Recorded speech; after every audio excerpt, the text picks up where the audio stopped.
Hello Joyeux Phoenix, et j'espère que tu pètes le feu. C'est un plaisir et un honneur pour moi de te retrouver aujourd'hui. Aujourd'hui, cher ami, ensemble nous allons apprendre à savourer.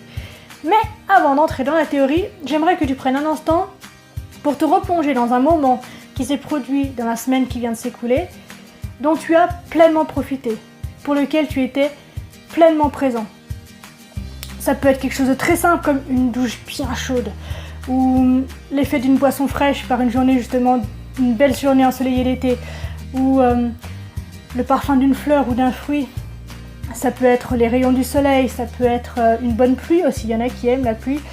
Ça peut être un bon plat, ça peut être un bon livre, ça peut être la contemplation d'une œuvre d'art, qu'elle soit picturale, cinématographique ou musicale.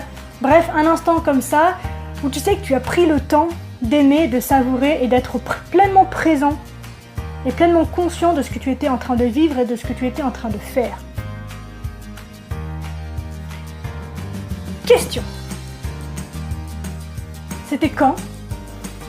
C'était où? Quels étaient les déclencheurs de cet événement hyper plaisant? Et quelles sont les émotions qui ont émergé au fil de cette expérience? Et si tu es honnête, tu admettras que tu n'as pas beaucoup de réponses à apporter malheureusement à ces questions. Et pourtant, Dieu sait que tous autant que nous sommes, nous vivons tous de multiples événements plaisants tout au long de nos journées. Et pourtant, pour la majeure partie d'entre nous, nous n'en sommes pas conscients.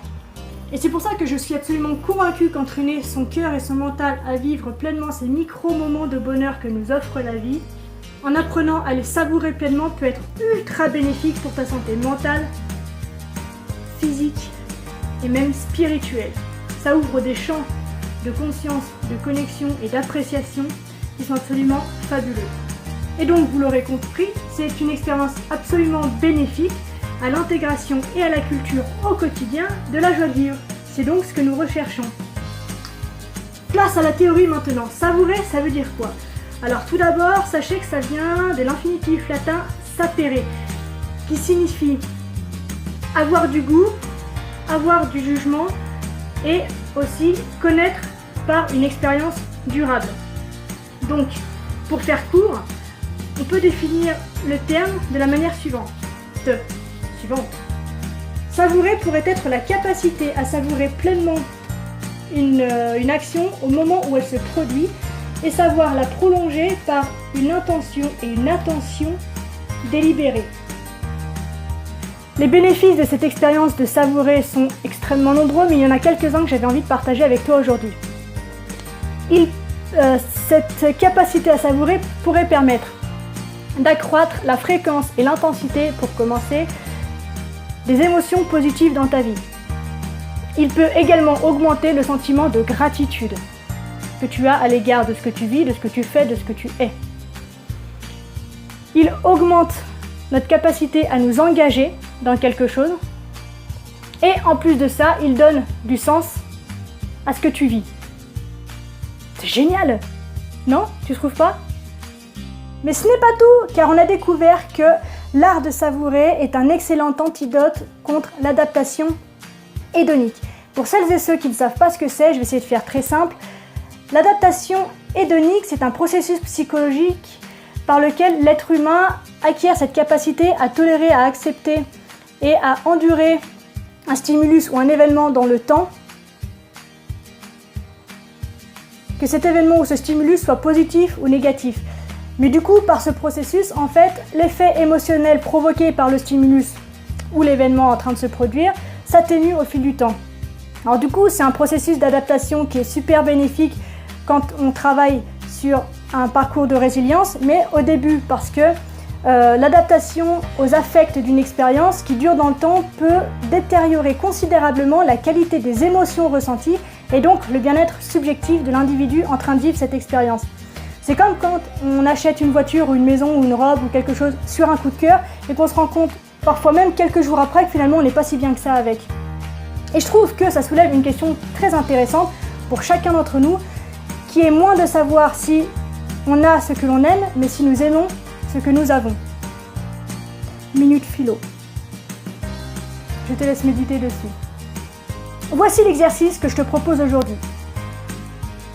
Alors, tu vas acheter un fruit ou un légume que tu aimes bien, que tu peux éventuellement manger cru ou n'importe. Enfin, moi, je vais te proposer une expérience et tu peux l'adapter à ta sauce après. Donc, prenons l'exemple d'une pomme. Cette pomme, tu vas la prendre dans tes mains et tu vas commencer par la nettoyer. Mais pas n'importe comment. C'est-à-dire que tu vas observer le filet d'eau qui coule le long de sa surface.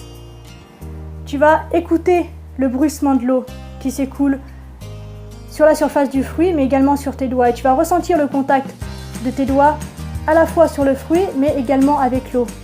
La différence de température entre l'eau et le fruit. Prends le temps d'observer, d'entendre, de regarder, de ressentir simplement cet effet de l'eau qui coule sur le fruit, là en l'occurrence une pomme, et sur ta main. Une fois qu'elle est bien nettoyée, je te propose de la mettre sur une assiette ou sur une planche à découper et de commencer par l'observer. Quelle est sa forme? Quelle est sa couleur? À quoi ça ressemble? À quoi ça te fait penser?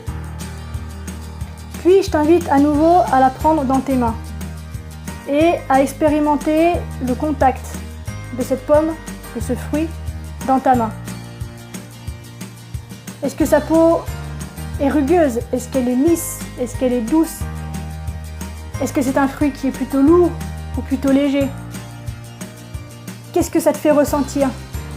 Prends le temps aussi d'observer, ça c'est une autre dimension, mais ça peut être intéressant aussi, de prendre en considération tout ce qui a été mis en place, que ce soit du point de vue de la nature, mais aussi du point de vue de l'échelle humaine, pour que ce fruit arrive dans tes mains à cet instant précis.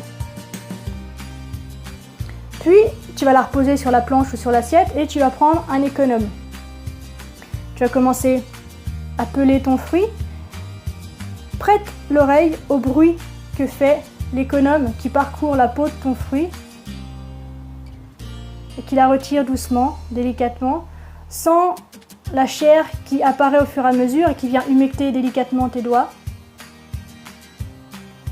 Prends conscience peut-être aussi de l'odeur du coup du fruit qui commence à se faire sentir. Une fois que tu arrives au bout, reprends-la dans tes mains, observe-la de nouveau, prends le temps de la sentir, ferme les yeux, prends quelques grandes respirations et reste là un instant. Si des pensées viennent, c'est pas grave, laisse-les passer et reviens à l'expérience que tu es en train de vivre. L'objectif en fait ici, c'est simplement de prendre ton temps. Maintenant, tu peux rouvrir les yeux, à nouveau poser ta pomme sur ta planche à découper et tu vas commencer à la couper. Toujours donc en prenant conscience du bruit que fait le couteau en tranchant la chair, en tapant contre l'assiette, contre la planche en bois. Peut-être aussi à l'odeur que cela génère de découper la chair. Coupe-la simplement en quartiers. Et une fois que c'est fait, tu en prends un morceau. À nouveau, tu l'observes, sa nouvelle forme. Peut-être que quand c'est des fruits bio ou des fruits frais, la couleur de la chair peut déjà avoir changé. Observe tout ça. Observe le processus du vivant qui s'établit là devant toi. Puis, croque simplement un morceau.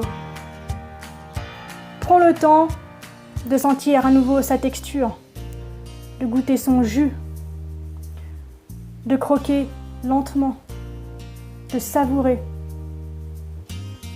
Prends le temps de bien la mâcher et de ressentir tout ce qu'elle évoque, tout ce qu'elle génère chez toi, donc par tes sens, et en termes d'émotion également.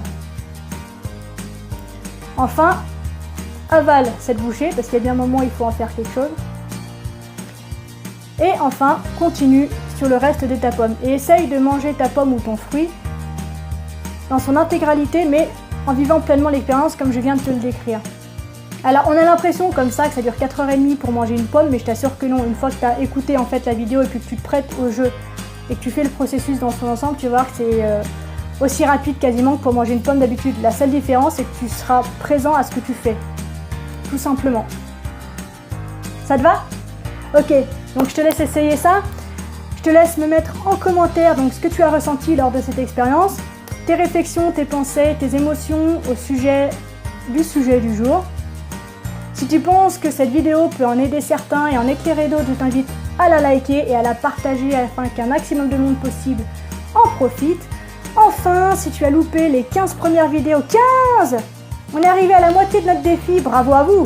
Bravo à moi, bravo à nous! Et si tu ne veux plus rien louper, désormais, je t'invite à t'abonner via le phénix qui est dans le petit coin juste là ou via le lien que je mets au-dessus de la vidéo lors des publications Facebook. Je te donne rendez-vous demain à 9h, je compte sur toi pour être à l'heure. D'ici là, prends soin de toi, sois reconnaissant envers la vie et n'oublie jamais, jamais, jamais que tu es la personne la plus importante de ta vie et que de ce fait, tu mérites ce qu'il y a de meilleur. Je te souhaite une extraordinaire journée, savoure-la pleinement et je te dis à demain, salut!